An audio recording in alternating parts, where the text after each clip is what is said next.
तो आज हम प्रोजेक्टाइल मोशन को स्टडी करने जा रहे हैं। फिर से कल वाला ही लेक्चर है, दोबारा से ये लेक्चर 3 है। ये इसका जो कल पढ़ाया था वही चीज़ आज भी पढ़ाऊंगा, लेकिन ये अलग मेथड से, जो भी आपको इजी लगे आप उसी तरह से आप इसको फॉलो करिएगा, ठीक है। तो ये एक बॉडी है जिसकी इनिशियल वेलोसिटी u है, तो एंगल ऑफ प्रोजेक्शन थीटा, और ये पैराबोलिक पाथ पे होता हुआ ये इस पॉइंट B पर आके गिर गया है। ये इसका हाईएस्ट पॉइंट है A, ये मैक्सिमम हाइट कैपिटल H, और ये रेंज हॉरिजॉन्टल रेंज R। जितनी वेलोसिटी से इसको फेंका था, जितनी स्पीड से फेंका था, वही स्पीड ये यहाँ पे वापस गेन कर लेगा, ठीक है। तो u, अब चूंकि डायरेक्शन दोनों की अलग अलग है इसलिए मैं नोटेशन अलग कर दे रहा हूँ, क्योंकि दोनों वेक्टर अलग अलग हैं। इसको मैंने u नोटेशन दिया, इसको u डैश दिया है। कंपोनेंट इसका ux, इसका uy, इसका भी ux और ये uy, right. u dash x, u dash y, और ये सब वेक्टर्स ही हैं, ठीक है। अब आप जरा ध्यान दीजिए, इस पॉइंट के जो कोऑर्डिनेट हैं, अगर ये डिस्टेंस r है अलोंग x एक्सिस, तो इस पॉइंट के जो कोऑर्डिनेट आएंगे पॉइंट B के कोऑर्डिनेट r, 0, और इस पॉइंट के कोऑर्डिनेट ये इतना हिस्सा r/2 होगा, तो x हो गया r/2, x, y है मैक्सिमम हाइट कैपिटल H, इसको मैं यहां लिख दे रहा हूं, ठीक है। और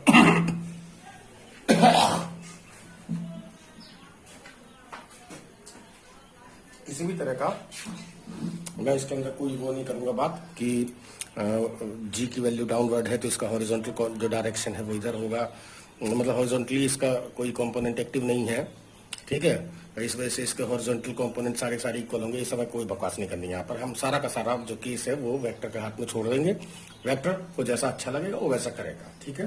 तो मैं यहाँ पर सबसे पहले मैं इसकी इक्वेशन ऑफ मोशन मैं इसकी बताऊं क्या है, कि ताकि हमें ये पता लगे कि इसका पाथ कैसा है, पैराबोलिक है, कैसा है कैसा नहीं है, ठीक है। तो इसके लिए मैं मान ले रहा हूँ आफ्टर टाइम t, मान लीजिए इस पार्टिकल की जो पोजीशन है वो P पर पहुंच गई है, और इस पॉइंट P के जो कोऑर्डिनेट हैं वो x, y हैं। आप यहाँ पर वेलोसिटी भी ले सकते हो कि t टाइम के बाद वेलोसिटी कितनी होगी, तो आप इस जगह पर वेलोसिटी भी अगर निकालना चाहो तो निकाल सकते हो, ठीक है। और यहाँ से यहाँ तक पहुंचने में जो टाइम लगा है वो लगा है स्मॉल t, ठीक। अच्छा, तो यहाँ से यहाँ तक पहुंचने में जो इसका डिस्प्लेसमेंट है, डिस्प्लेसमेंट मतलब अगर कोई पार्टिकल पॉइंट A से पॉइंट B तक इस पाथ से होकर जा रहा है ऐसे, ठीक है, तो ये जो टोटल पाथ लेंथ है इसको आप बोलते हैं क्या, डिस्टेंस। और जो शॉर्टेस्ट पाथ लेंथ है उसको क्या बोलते हैं हम, डिस्प्लेसमेंट। तो पॉइंट O से पॉइंट P तक का जो शॉर्टेस्ट पाथ लेंथ है वो ये है, तो मैंने अब आपको बनाया, वेक्टर r लिख दे रहा हूं मैं। अब चूंकि इस पॉइंट का कोऑर्डिनेट x, y है, तो वेक्टर r की वैल्यू जो होगी xi प्लस yj कैप, ठीक। तो बताएं using second equation of motion, s is equal to ut plus half gt square. मैं ये यूज करने जा रहा हूं। अब आप ध्यान से देखेंगे, r s की जगह से क्या आएगा, s डिस्प्लेसमेंट है, O से P तक का जो डिस्प्लेसमेंट है वो है वेक्टर r। तो इस वेक्टर r की जगह पर हम लिखेंगे, इस वेक्टर s की जगह से मैं वेक्टर r ही लिख दे रहा हूं, ठीक है। तो इसकी जगह पर हो गया xi प्लस yj is equal to u, initial velocity है ये, तो इसके दो कंपोनेंट है ux और uy, तो इसको आप लिख सकते हो ux i cap plus uy j cap, ये y है ये, ठीक है, into t plus half g vertically downward लग रहा है, तो ध्यान दीजिएगा x एक्सिस के अलोंग जो यूनिट वेक्टर है वो i कैप है, y एक्सिस के अलोंग j कैप है, तो माइनस x एक्सिस के अलोंग माइनस i, और इसके अलोंग यानी कि माइनस या y डैश के अलोंग क्या, माइनस j कैप। तो g जो है वो एक्चुअली वर्टिकली डाउनवर्ड लग रहा है, नीचे की तरफ लग रहा है, नीचे वाली डायरेक्शन, ये वाली डायरेक्शन, इसमें जो यूनिट वेक्टर आएगा वो आएगा माइनस k कैप। माइनस जे कैप। तो इसकी जगह पर आ गया जी इंटू माइनस के कैप इंटू टी स्क्वायर, ये है ये अपनी जगह पर। अब ये दोनों वेक्टर इक्वल हैं, इक्वल साइन लगा हुआ है, इसका मतलब है दोनों वेक्टर इक्वल हैं। तो दोनों वेक्टर इक्वल तब कब होंगे, जब लेफ्ट हैंड साइड का आई का कोफिशिएंट राइट हैंड साइड के आई के कोफिशिएंट के इक्वल हो, और लेफ्ट हैंड साइड का जो जे का कोफिशिएंट है वो राइट हैंड साइड के जे के कोफिशिएंट के इक्वल हो। सॉरी, ये के लिख दिया है मैंने, ये जे कैप है, ठीक है। अच्छा, अब यहां ध्यान देने की बात यह है कि जो तो इधर की तरफ जो आई का कोफिशिएंट है वो है एक्स, इधर की तरफ जो एक्स का जो आई का जो कोफिशिएंट है वो है U X into T, U X into, रुक जाइए मैं एक लाइन और लिख देता हूं, X I plus Y J is equal to you X into T into I cap plus, ऐसे मल्टीप्लाई करिए, यू वाई इंटू टी, और जे एक यहां से भी आएगा, minus half G T square, और पूरे में ये जे कॉमन आ जाएगा इसमें और इसमें, राइट। तो चूंकि दोनों वेक्टर इक्वल है तो आई का कोफिशिएंट आई के इक्वल और जे का कोफिशिएंट जे के इक्वल कर लीजिए। तो एक्स का जो कोफिशिएंट है वो है इधर यू एक्स टी, तो कंपेयर कर लीजिए, X is equal to you X into T, और जो y का जो कोफिशिएंट है वो है y is equal to, j का जो कोफिशिएंट है y इज इक्वल टू, इधर कितना है j का coefficient U Y T minus half G T square, ठीक है। तो ध्यान से देखेंगे सभी लोग, यहां से मैं टाइम की वैल्यू निकाल ले रहा हूं और उठा के यहां पे पुट कर दूंगा ताकि मुझे इक्वेशन पता लग जाए। तो t इज इक्वल टू हो जाएगा x upon you x, that is x upon you x का मतलब u cos थीटा है। अच्छा, यहां पर ये वैल्यू उठा के आपको यहां पर पुट कर देना है, इस टाइम की वैल्यू इस जगह पर, ताकि ये पता लग जाए y इज इक्वल टू किसका आया, यू वाई कितना है, यू साइन थीटा है, t की जगह पर x upon U cos theta minus half of G X upon U cos theta whole square. Is that clear? यहाँ पर ये u से u कैंसिल हो रहा है, x टेन थीटा आ जाएगा। मैं रिलेशन जो फाइनल रिलेशन आ रहा है वो ये बता दे रहा हूँ, y is equal to X tan theta, y is equal to X tan theta minus G X square upon two U square cos square theta. तो जैसा कि कल मैंने बताया था, ये x में क्वाड्रेटिक इक्वेशन है, सेम वही इक्वेशन है ये जो कल आई थी। कल अगर आपने डेरिवेशन अगर आपको याद हो तो कल जो आया था रिजल्ट इस लाइन के बाद, जहां पर भी होगा पन्ना, इस पन्ने पे भी लिखा होगा, ये आ रहा है X tan theta minus G X square upon two U square cos square theta. अब चूंकि ये एक्स में क्या है, एक क्वाड्रेटिक है, इसलिए एक पैराबोला को रिप्रेजेंट कर रहा है, ठीक है। तो कुल मिला के आपके सामने ये रिजल्ट आ गया है। अब आप आगे का जो प्रोसेस है वो देखेंगे। तो मुझे खाली दिखाई दिया था यहाँ पे, हाँ मिल गया है, ध्यान दीजिए। मैं अब वही सारी चीजें जो कल आप लोगों के लिए निकाली थी वही आज फिर निकालने जा रहा हूं। तो time of flight, maximum height, और क्या निकालना है,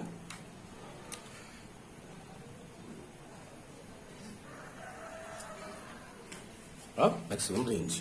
तो लीजिए, सबसे पहले हम मैक्सिमम रेंज निकालने जा रहे हैं। मैक्सिमम रेंज, ठीक है। ध्यान से देखेंगे, ये जो आपके पास इक्वेशन ऑफ मोशन है जो कि आपने निकाला है, y is equal to X tan theta minus G X square upon two U square cos square theta, ठीक है। तो चूंकि ये पैराबोला है तो पैराबोला का हर पॉइंट अपनी इक्वेशन को सेटिस्फाई करेगा, ठीक है। तो इसके किसी भी पॉइंट को अगर आप इसमें पुट कर देंगे तो वो उसको सेटिस्फाई करेगा। तो तो मैं इस पॉइंट बी को मैं यहाँ पर सेटिस्फाई करके देख रहा हूँ क्या आंसर आ रहा है। इस पॉइंट बी का जो वो है कोऑर्डिनेट है वो है r,0, यानी कि x की जगह पे आपको r रखना है, y की जगह पे आपको 0 रखना है, राइट। तो y की जगह पे r रख दीजिए 0, x की जगह पे रख दीजिए r, ये हो जाएगा tan theta minus g r² अपॉन 2u² cos² थीटा, राइट। तो इसको इधर ले जाइए, तो g r² अपॉन 2u² cos² theta is equal to r tan theta के आ गया, एक r से एक मैं r काट दे रहा हूं, then r is equal to हो जाएगा 2u² cos² थीटा tan थीटा अपॉन में g आ गया ये, जरा इसको ओपन कर लीजिए। तो r is equal to 2u² cos² theta, sine tan की जगह sine theta upon cos theta आ जाएगा, ये is whole divided by g, एक ये से इससे कैंसिल हो रहा है, बताए 2 sine theta cos theta is equal to sine 2 theta के होता है, then r is equal to u² sine 2 theta upon g, ये मैक्सिमम रेंज का फॉर्मूला है ये, ठीक है। बात समझ में आ गई मेरे ख्याल से। अब कल हमने डेरिवेशन किया भी था, अगर वो मुझे कहीं पेज दिख जाए तो कुछ समस्या दूर हो जाएगी। ये मैक्सिमम हाइट कल निकाली थी हमने, ये ध्यान दो, ठीक है। ये रहा मैक्सिमम रेंज, और इसके आगे की डिटेल मैंने कल ही बता दी थी कि मैक्सिमम रेंज का मतलब रेंज का जो फॉर्मूला है वो निकाल दिया था आपके लिए। अब जो मैक्सिमम रेंज है ये एक्चुअली हॉरिजॉन्टल रेंज लिखना था मुझे, मैक्सिमम रेंज मैंने गलत लिख दिया, ये हॉरिजॉन्टल रेंज, राइट। तो अगर r को मैक्सिमम करना है तो थीटा की वैल्यू 45 होगी, तो r maximum is equal to u² upon g आ जाएगा। और ये भी मैंने बता दिया था कि एक दिए हुए रेंज के लिए आपके पास दो एंगल ऑफ प्रोजेक्शन होते हैं, थीटा और एक 90 माइनस थीटा, ठीक है। अच्छा, अब दूसरी भी चीज हम यहीं पे निकाल ले रहे हैं, यहीं पे लाइन में खींच दे रहा हूँ एक, वो निकाल दे रहा हूँ मैं, number 2, maximum height gain by the projectile. तो उसके लिए भी मैं इसी इक्वेशन को ही यूज कर ले रहा हूँ, ध्यान से देखेंगे। ये जो इक्वेशन है आपके पास, आपको हाइट निकालनी है, तो हाइट निकालने के लिए आप इस पॉइंट ए को, जिसके कोऑर्डिनेट क्या है r/2, h, ठीक है, आप इसको इस इक्वेशन में पुट कर लीजिए। ये जो इक्वेशन है आपके सामने, x tan theta minus gx², तो y की जगह पे कितना आएगा h, और x की जगह पे कितना आएगा r/2 आएगा, ठीक है। तो जरा पुट कर लीजिए, तो y की जगह पर लिख दीजिए, यहाँ पे लिखेंगे y की जगह पे कितना आ रहा है बताएं, y की जगह से y, देखिए जरा ध्यान से, y is equal to h है ये, तो ये हो गया h is equal to x, x का मतलब r/2 है, तो r/2 की जगह से लिखिए r/2 tan theta minus g r² by 4 into 2u² cos² theta, ये x² है इसलिए r/2 रखा है, तो ये r² बाई 4 बन गया है ये, ठीक है। अब r की जो वैल्यू आपने निकाली है इसको पुट करिए जरा यहाँ पर, तो h इज इक्वल टू ये हो जाएगा u² sine 2 theta upon g by 2 में नीचे रहेगा ही, tan थीटा की जगह लिख लीजिए sine theta upon cos theta, ठीक है, माइनस g, अगेन r की वैल्यू पुट करिए, u² sine 2 theta upon g का whole square upon 4 into 2 into u² cos² theta. इसको पूरे को सॉल्व कर लीजिएगा, ये जो मैक्सिमम हाइट है ये फिर से आपके पास वही आ जाएगी जो कल आपने निकाला था, ठीक है। और वो मैक्सिमम हाइट है आपकी ये u² sin² theta upon g, ठीक है। तो मैक्सिमम हाइट आ जाएगी आपकी u² sin² theta upon g, ये फिर से आ जाएगा वही चीज, ठीक है। अच्छा, तो ये दूसरा तरीका हो गया। अच्छा, अब आपके पास एक चीज और बच रही है टाइम ऑफ फ्लाइट निकालने के लिए। तो टाइम ऑफ फ्लाइट निकालने के लिए आप के लिए कोई पेज है खाली, हाँ है, चलिए टाइम ऑफ फ्लाइट निकाल दे रहे हैं हम। तो टाइम ऑफ फ्लाइट, तो टाइम ऑफ फ्लाइट के लिए आपको क्या करना है इसमें, आप एक काम करिए, ओ से ए तक का आप हॉरिजॉन्टल मोशन ले लीजिए, ये है आपके पास फिगर, मैं इस फिगर को खोल दे रहा हूँ।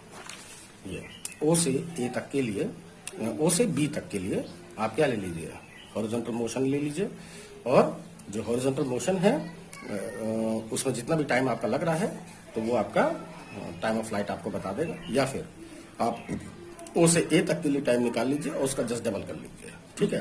तो टाइम ऑफ फ्लाइट निकालने के लिए जो मेथड आपको कल हमने बताया था वही आप यूज कर लो, कोई टेंशन वाली बात नहीं है, इसमें कोई अलग से आपको काम करने की जरूरत नहीं है, ठीक है। तो फिर भी अगर आप चाह रहे हो तो मैं एक बार और निकाल देता हूँ इसको। तो टाइम ऑफ फ्लाइट के लिए बताएंगे, हाँ ध्यान रखिएगा कि इस इक्वेशन ऑफ मोशन में, जो ये आपने इक्वेशन ऑफ मोशन इसकी निकाली थी, इसमें टाइम नहीं आता है, इसलिए वैल्यू पुट करके आप यहां से टाइम ऑफ फ्लाइट नहीं निकाल सकते हो। इसके लिए आपको इक्वेशन ऑफ मोशन को ही यूज करना पड़ेगा, ठीक है। तो मैं इक्वेशन ऑफ मोशन यूज कर ले रहा हूं। तो एक्चुअली मुझे इस पन्ने की जरूरत पड़ेगी ना यहाँ पे, तो इस वजह से मैं इस पेज को यहीं रख दे रहा हूँ, मैं यहाँ पेज निकाल लेता हूँ आप लोगों के लिए।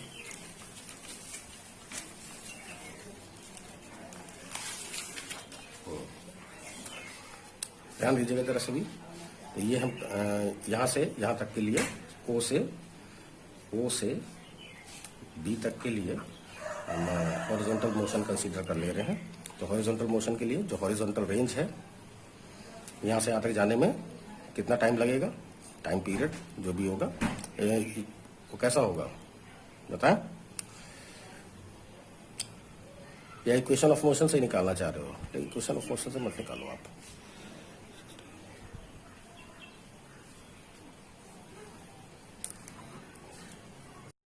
ऐसा करिए कि टाइम ऑफ फ्लाइट फाइंड करने से पहले आपको एक चीज की जरूरत पड़ेगी, ठीक है। और वो जरूरत है कि मैंने कल बताया था आपको कि मैं प्रूव करूंगा कि ये जो इनिशियल वेलोसिटी है और ये जो यहाँ पर फाइनल वेलोसिटी है, ये वैल्यू इन दोनों की बिल्कुल सेम है, ठीक है। तो मैं पहले इसको प्रूव कर दूं ताकि आप टाइम पीरियड आसानी से निकाल सको, राइट। क्योंकि जब तक ये प्रूव नहीं होगा तब तक आपको ये टाइम ऑफ फ्लाइट निकालना पॉसिबल नहीं है, ठीक है। पॉसिबल है ऐसी बात नहीं है, आप सेकंड इक्वेशन ऑफ मोशन से भी निकाल सकते हैं, लेकिन मैं थोड़ा इजी तरीके से आपको समझाना चाह रहा हूँ, ठीक है। तो जरा ध्यान देंगे। अब मैं यहाँ से थोड़ा सा मैं नीचे जगह बना दूं ताकि आप लोग देख सको इसे। ये देखेंगे, ये दोनों फिगर है ना, ठीक है। अब जरा ध्यान से देखो, मैं ओ से बी तक के लिए, ओ से बी तक के लिए मैं थर्ड इक्वेशन ऑफ मोशन, आपको याद होगा फर्स्ट इक्वेशन ऑफ मोशन क्या है, v is equal to U plus G T. Second है h is equal to U T plus half G T square. And third one is v dot v is equal to U dot u plus 2 a dot s या a dot h, जो भी आप ले लो, ठीक है। तो ये तीन, तो इसमें मैंने बताया था कि ये दोनों तो आपके वेक्टर फॉर्म है और ये इसका स्केलर फॉर्म है, राइट। क्योंकि a dot A is equal to किसके आ जाता है, ए स्क्वायर के आ जाता है। तो ये v डॉट v आपका आ जाएगा v square, u dot u हो जाएगा आपका u square plus 2 a dot s का मतलब हो गया a s cos थीटा, ठीक है। तो ये मैंने आपको बताया था कि जो थर्ड है वो स्पीड को रिप्रेजेंट करने के लिए, ना कि वेलोसिटी को, है। ये जो पहला लेक्चर जो मैंने आपको दिया था उसको आप लोग जरा ध्यान से देख लीजिएगा ताकि आपको समझ में आ जाए इक्वेशन ऑफ मोशन मैंने क्या बताया था आपको, ठीक है। तो जरा यहाँ पर फिर से गौर करेंगे। मैं ओ से बी तक के लिए मैं मोशन ले रहा हूं, मैं कहां से, ओ से बी तक का, ठीक है। तो ओ से बी तक के मोशन के लिए हम लोग सबसे पहले यूज करेंगे, ध्यान से देखेंगे आप,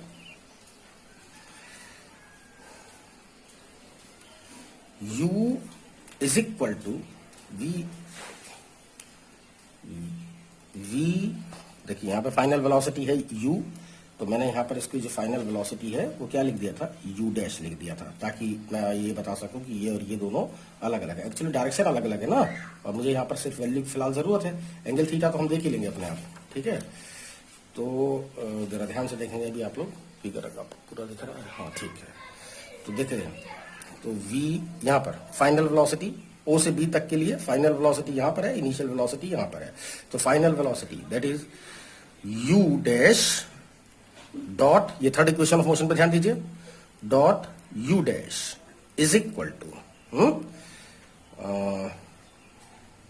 इनिशियल वेलोसिटी यहां पर u ले रखी है, वैसे u है भी है, u dot u plus twice a मतलब g डॉट डिस्प्लेसमेंट, यहां से यहां तक का जो डिस्प्लेसमेंट है वो है r, वेक्टर r है ना, हॉरिजॉन्टल रेंज वेक्टर r।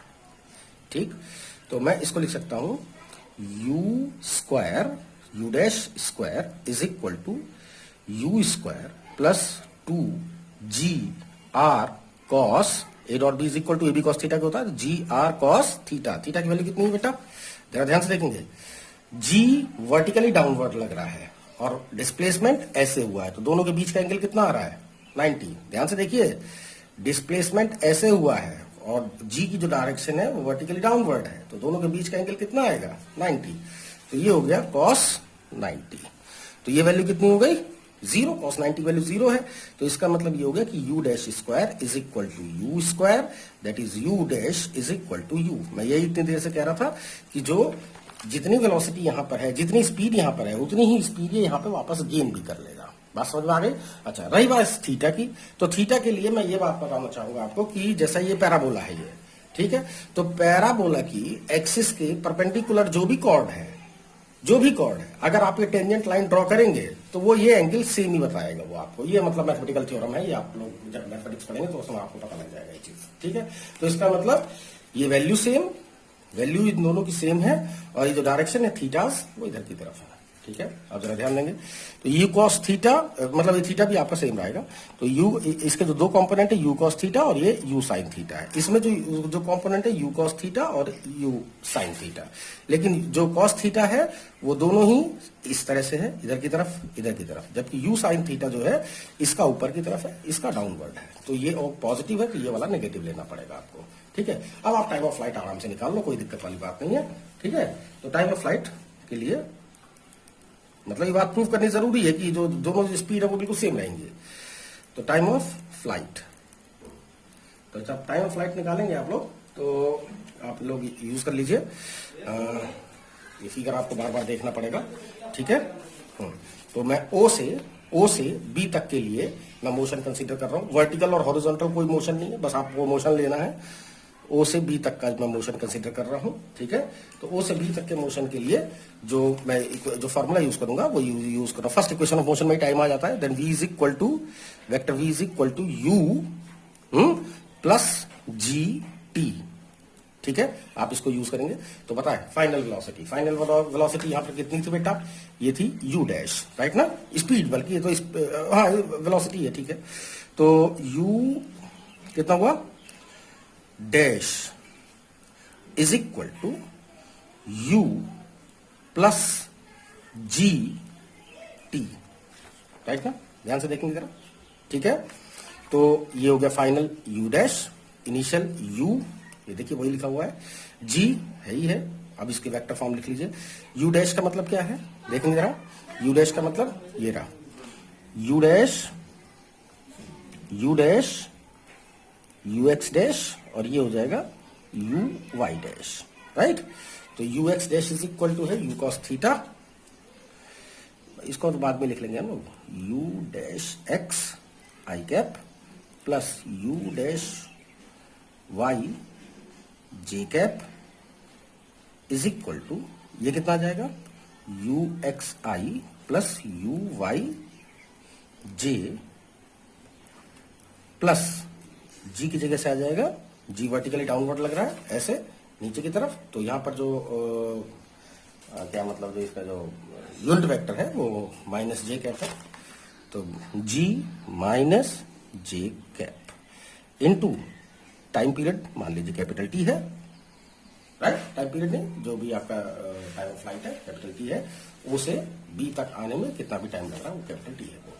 चलिए अब मैं जरा इसके कंपोनेंट्स अलग कर ले रहा हूं, तो u dash x I plus u dash y plus u dash y j cap is equal to u x I plus j यहां से आएगा u वाई और minus g t into j cap, ठीक। अब आई का कोफिशिएंट आई के equal कर लीजिए, जे का कोफिशिएंट जे के इक्वल कर लीजिए। तो आई का कोफिशिएंट हो गया u dash x is equal to you x. देखिए अगर आप ध्यान से देखें तो यहां पर भी आपको वही इंफॉर्मेशन आपको मिल जा रही है, कुछ कुछ है ना। तो ये हो गया यू डैश एक्स और यू एक्स आपका इक्वल है, और दूसरा जे को कंबाइन मतलब कंपेयर कर लीजिए, तो ये हो जाएगा u dash y is equal to u y minus g t. समझ में आ गई बात। अच्छा अब जरा वैल्यू पुट कर लीजिए आप लोग, यू डैश वाई का ध्यान दीजिएगा, यू डैश वाई नीचे की तरफ है तो इसकी जो वैल्यू आएगी वो नेगेटिव आएगी, और यू वाई ऊपर की तरफ है तो ये वैल्यू पॉजिटिव आएगी। ठीक है, तो यू डैश की जगह पर हम लिखेंगे u dash sine theta is equal to u sine theta, ये नेगेटिव है, माइनस जी इंटू टी। और दूसरी बात मैंने अभी आपको इससे पहले ही प्रूव कर दिया कि यू डैश और यू तो बिल्कुल इक्वल है, राइट, स्पीड वेलोसिटी सेम है, तो ये दोनों ही सेम है, तो इसको मैं दोनों की जगह पर ही मैं यू लिख दे रहा हूं। क्या लिख दे रहा हूं? यू। तो मैं यहां पर इस लाइन को लिख दे रहा हूं u minus u sine theta is equal to u sine theta minus g t. तो फिर t इज इक्वल टू किसके आ गया? G t is equal to आ गया 2u साइन थीटा, या फिर t is equal to 2u sine theta upon g. ये लीजिए, टाइम ऑफ फ्लाइट भी आपका निकल गया इस तरह से, लेकिन इसमें थोड़ा पचड़ा ज्यादा था क्योंकि जो जब कई सारी चीजें इसके अंदर आपको पहले समझानी थी मुझे। ठीक है, अच्छा अब इसके बाद एक मैं लास्ट चीज आपको बता दूं ताकि आपके न्यूमेरिकल्स वगैरह सॉल्व हो जाएं। और न्यूमेरिकल अगर आपके सॉल्व हो जाते हैं तो बस समझ लो आपने सारा इसका वो कर लिया है। ठीक है, मैं 3 केस आप लोगों को बताने जा रहा हूं। आपको एक इक्वेशन की बार बार जरूरत पड़ेगी अप्लाई करने की।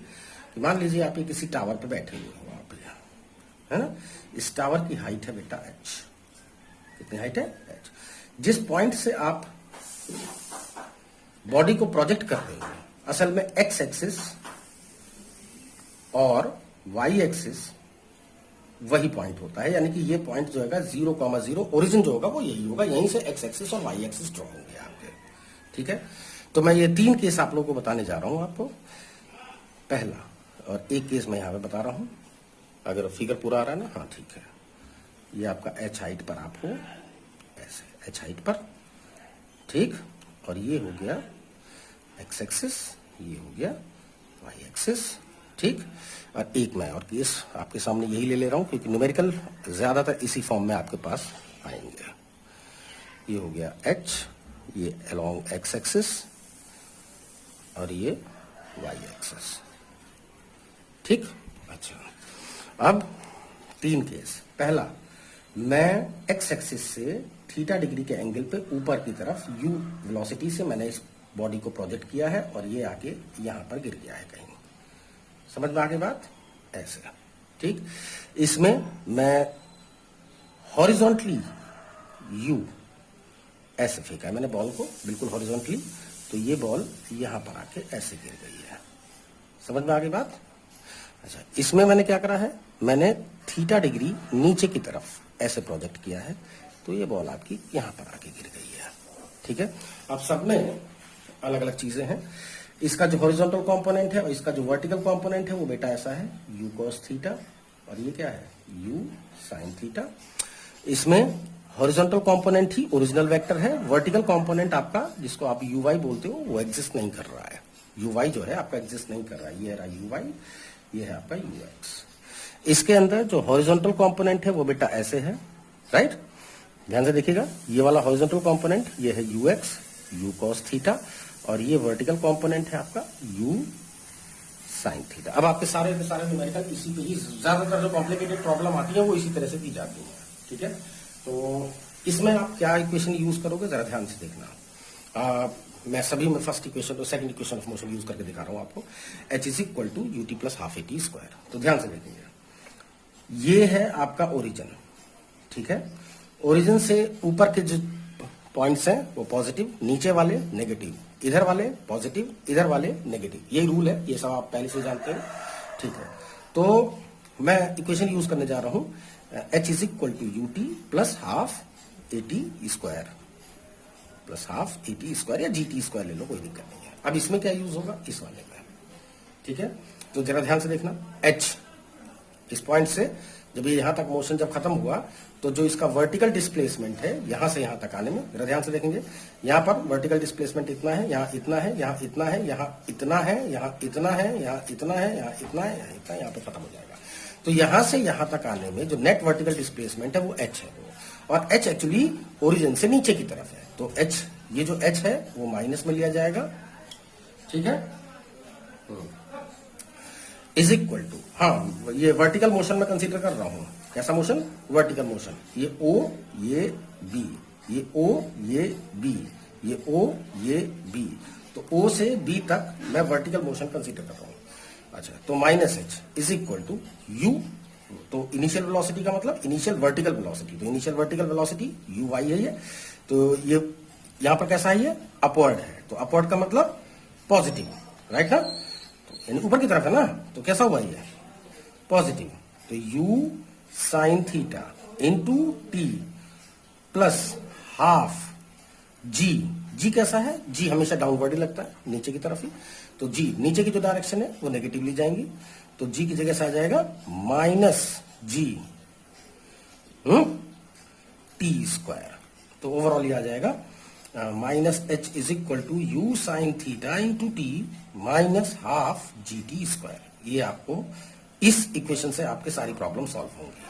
अगर मैं ये वाला लेता, ये वाला फिगर, तो क्या होता, जरा ध्यान से देखेंगे सभी लोग, यहां पर भी मुझे यही इक्वेशन, तो ओ से ए तक आने में एच जो वर्टिकल डिस्प्लेसमेंट है वो कितना है, एच है, एच नीचे की तरफ एक्टिव है, तो नीचे की तरफ है तो नीचे की डायरेक्शन नेगेटिव होगी, तो माइनस एच लिया जाएगा यहां पर भी।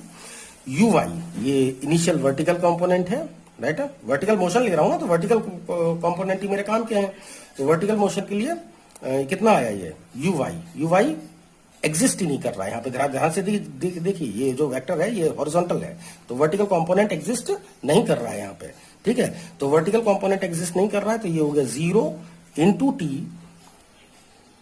प्लस हाफ जी की वैल्यू माइनस में आएगी क्योंकि जी नीचे की तरफ एक्ट कर रहा है, तो माइनस जी टी स्क्वायर, तो ओवरऑल ये आ जाएगा h is equal to half G T square. तो अगर केस है तो आपके लिए यही फॉर्मूला सफिशिएंट है, ठीक है। अगर ये वाला केस अगर होता, नीचे की तरफ अगर मैं फेंक देता तो क्या होता, ध्यान से देखेंगे, तो एच ये दिखा है, एच तो नीचे की तरफ है ही, तो नेट डिस्प्लेसमेंट डाउनवर्ड है, तो ये हो गया minus h is equal to u initial vertical velocity, initial vertical velocity भी डाउनवर्ड है, ध्यान से देखेंगे, अब की बार चूंकि ये वेलोसिटी वेक्टर ऐसे है, तो इसका मतलब हॉरिजॉन्टल तो ये और वर्टिकल क्या, डाउनवर्ड, तो डाउनवर्ड ये नीचे वाला भी कैसा आ गया, ये भी नेगेटिव हो गया है, यू साइन थीटा, समझ में आ गया ना भाई, वाई के अलोंग जो वेक्टर्स है पॉजिटिव और वाई डैश के अलोंग जो वेक्टर होंगे वो नेगेटिव होंगे, इसलिए मैंने माइनस यू साइन थीटा लिख दिया यहां पर, इनटू टी, राइट, माइनस बोलिए प्लस हाफ जी की वैल्यू डाउनवर्ड है तो ये माइनस ही रहेगा, माइनस जी टी स्क्वायर, ठीक है। तो ओवरऑल ये सारे के सारा नेगेटिव आ रहा है, तो h is equal to u sine theta into t plus half G T square ही बन जाएगा ये। तो ये तीन अलग अलग केस में ये तीन अलग अलग तरीके से ये रिजल्ट्स आते हैं। अगर आप चाहो तो आप डायरेक्ट इन्हीं को ही यूज करोगे, तब भी आपका कोई भी क्वेश्चन गलत नहीं होगा, ठीक है।